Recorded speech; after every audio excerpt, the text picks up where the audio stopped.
Now to the latest on the border after the expiration of Title 42, the pandemic-era policy that allowed the U.S. to quickly turn migrants away, officially expired at midnight. And border towns are declaring emergencies as U.S. authorities try to figure out what to do with tens of thousands of migrants lined up at the southern border. New York City even bracing for more asylum seekers. This was the scene at the Port Authority this morning as another bus arrived with migrants, with more expected daily. So we have a team of reporters covering this ongoing migrant crisis with Morgan Mackay following the latest developments here in the city. But we begin with Jessica Formoso, who joins us now with the latest efforts at the border. Jessica.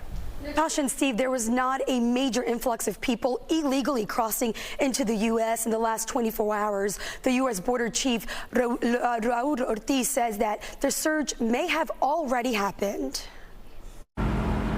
Less than 24 hours after Title 42 expired, things at the U.S.-Mexico border seemed to be calm Friday. We did not see a substantial increase overnight or an influx at midnight. Still, there are some migrants defying the new rules, crossing the Rio Grande despite being told by border officials to turn back around. Let's see if there is a possibility to turn ourselves in, said this man from Venezuela.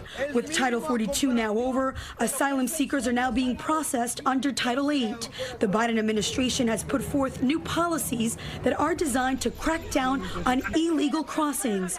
Migrants who want to seek asylum must first apply online using the CBP One app or seek protection in the countries they travel through before being processed here. We are only expanding the lawful pathways. People need to take them because what they are going to encounter at our border is Border Patrol agents who will take them into custody and remove them. Those who enter illegally will be deported and subject to a 5-year ban from the U.S. and potential criminal prosecution.